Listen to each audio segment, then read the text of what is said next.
So yesterday on the show, we had Anthony Zinkis on, who is a researcher and an academic and an associate professor, and he specializes in trauma and response to trauma and behavior, and he deals with a lot of victims of sexual assault. And he was talking about why he believes Tara Reade, and unfortunately, we were plagued with some connectivity issues, so the interview was a bit hard to get through tech wise, which was unfortunate. We're going to have him back on. He's going to be wired in next time, so we will be doing a follow up with him. But so much evidence has revealed itself, additional evidence this week, and boy, the corporate media is on it. Check this out. Look at this tweet.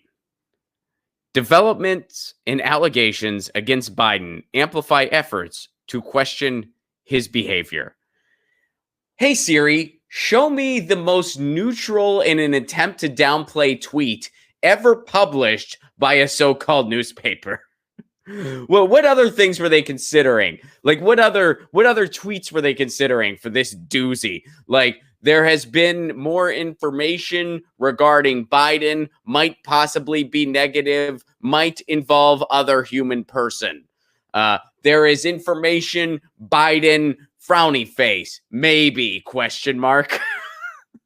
Like, how insanely neutral can this developments and allegations against Biden amplify efforts to question his behavior?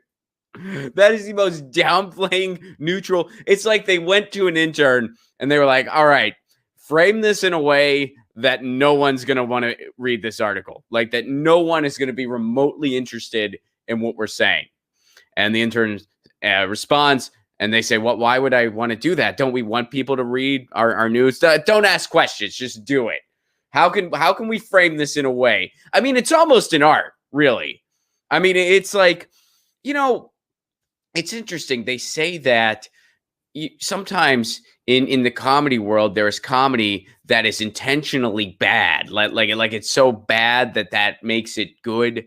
And that is sometimes referred to as anti-comedy. So going on this notion, does that make Washington Post anti-news? Like maybe this whole time they were just high concept and we just missed it. You know what I mean?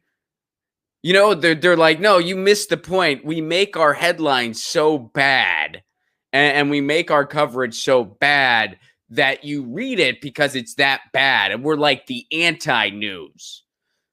This whole time, I was just thinking that Washington Post was a terrible newspaper because it's owned by Jeff Bezos and because there's blatant conflicts of interest when somebody like that owns a media outlet. So they're willing mouthpieces for the establishment and corporate power. But guys, I think I got it wrong. In reality, this is a high concept art piece.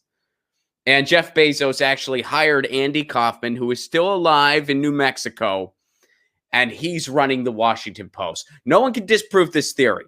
They're actually doing anti-news, and that's what this is. That's how they come up with tweets, developments and allegations against Biden, amplify efforts. This is so ridiculous. You know what? It gets better, because you know what's even more ridiculous than this nonsense tweet?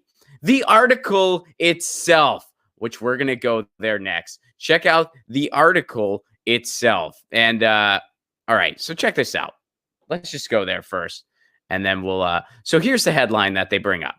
Trump allies highlight new claims regarding allegations against Joe Biden.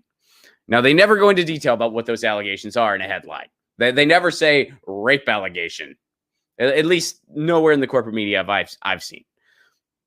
Okay, so let's go away, Washington Post, being annoying. All right, so again, headline, Trump allies highlight new claims regarding allegations against Biden. So you look at this headline and you think that they're saying that the only entities, the only people that are, bringing up these new claims are Trump allies, which, someone who's just reading the headline, who's maybe just casually paying attention to the world at large, might see that and be like, oh, this is just Trump trying to damage a political opponent. right? That's what they're going for with this headline. Trump allies highlight new claims regarding allegations against Biden, as if it's just Trump allies doing that. But you read on, and that's not the case at all. Okay. Some allies of President Trump pointed Monday to new claims by a woman who said she was told about sexual assault allegations against Joe Biden decades ago. Apparent corroboration surfaced this week for two elements of two accusations made by Biden's former Senate aide, Tara Reade, one involving harassment and a second sexual assault. Linda Lacasse, who was one of Reade's neighbors in California, where Reade moved after working for Biden, said in an interview for Business Insider that Reade told her about what happened. Let's see. Lorraine Sanchez, a former colleague of Reade's in the office of a California state senator, also told the news outlet Reade told her in the mid-90s that she had been sexually harassed. In recent days, a 1993 call into Larry King's CNN talk show also surfaced. In it, a woman whom Reade identified as her now deceased mother called to report unspecified problems her daughter was having with her employer, whom she called a prominent senator. And they open it with this sentence. The article opens it with this sentence. Some allies of President Trump pointed to Monday to new claims by a woman who said she was told about sexual allegations against Joe Biden decades ago. Why is that first sentence in there? That first sentence is in there so they can justify this headline. Because again, the headline is Trump allies highlight new claims regarding allegations against Biden, as if to say it's just Trump allies talking about this stuff. But that's not true. In reality, this is stuff that's going on in the news. What happened this week? A neighbor corroborated Tara Reade's account of events. Tara Reade, a while ago, said that her mother called into Larry King and she wasn't happy about it. She didn't want her mom to do that. She wanted to keep this under wraps because she didn't want to hurt Joe Biden. And her mother called in anyway. She got mad about it. Well, they found tape that supports that claim by Tara Reade. They found a tape that it's like, yeah, this is coming from the exact place at the the time frame in which her mother would have made that call. And Tara is saying, this is my mom. All of that has come to the surface this week. All these other events and claims and corroboration that support Tara Reade's initial claim that she was sexually assaulted by Joe Biden. That's in the news, and people are talking about it. Some of those people are Donald Trump supporters. That's just like anything else in the news. So what they're really saying, they're using this headline to try to mislead people into thinking this is just some claim by Trump supporters, when in reality, what's really going on is that different information has come to the surface. People are reporting about it and talking about it, and some of them are fans of Donald Trump. Some allies of President Trump. Some are not. This show talks about Tara Reade. I am as far from a Trump supporter as you can get. I am the complete opposite of a Trump supporter. But I'm talking about this. So this is just blatant, intentional deception. This is intentional because this first sentence of this article has no purpose. It has nothing to do with what has surfaced regarding the Tara Reade case. Why is that necessary to point out that, some people that are talking about this and are pointing it out are fans of Donald Trump. Others aren't. Just like anything else not anything else, I guess, but just like most things that happen in the news.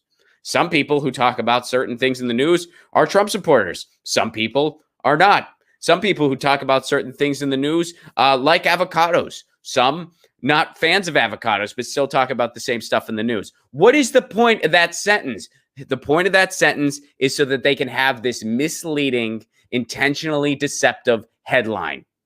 This is the Washington Post. This is the Washington Post. The Washington Post has also done everything in their power from 2016 to present to kneecap the guy who could have been the nominee and prevented Joe Biden from being the nominee. The only guy who could have prevented Joe Biden from being the nominee, they kneecapped that guy as much as they could from 2016 to now. 16 negative stories about Bernie Sanders in an hour.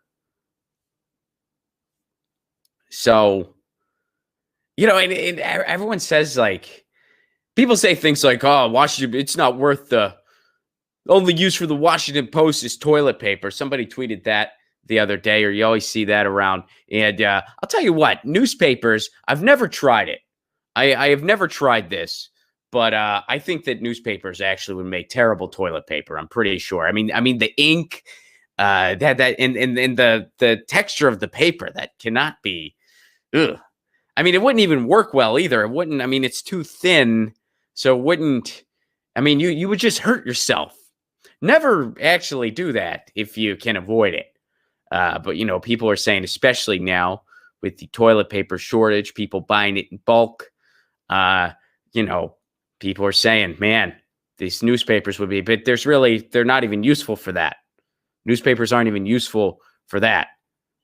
The Washington Post is not worth the paper it's printed on. Absolutely. And the paper it's printed on would be way better off as actual toilet paper. That's what you should see the Washington be like, this could be toilet paper. This could be really useful right now. This could be making someone's life better. But instead, it's just this nonsense. It's just these deliberately misleading headlines to misinform the public. Because that's what that article is. That tweet is completely neutral because they don't want people to read this article. They'd rather people just don't even read it. They're reporting on it because they really have no choice at this point, because there's so much information out there. They can't ignore this. So they're like, well, if we can't ignore it, we can at least trivialize it and marginalize it and downplay it and try to just get people not to read it in the first place. Because again, the Washington Post is just owned by Jeff Bezos. So it's just to serve the agenda of the ruling class. That's all it exists for. You're not going to see an honest story about war. You're not going to see an honest story about Wall Street. You're not going to see an honest story about Flint. You're not going to see an honest story about any social movements. You're not going to see any of that from the Washington Post. They're just going to uphold the status quo. And Joe Biden is a candidate who upholds the status quo. Man, I mean, isn't that incredible? But again, maybe I'm wrong in everything I just said, and it's just Andy Kaufman who is making an anti-newspaper, and the joke's on all of us.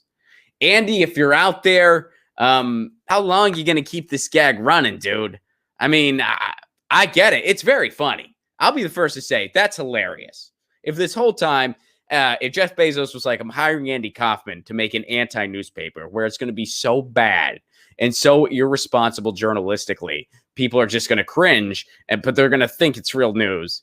And that's hysterical. But, I mean, how long can you keep this gag up for? I mean, eventually it's like, okay, is it a gag? I think it's time. I think it's time to call it a gag. But until then, we have the anti-news Washington Post. Get your news on with Ron. Don't you want to know what's going on? We're getting our news on today.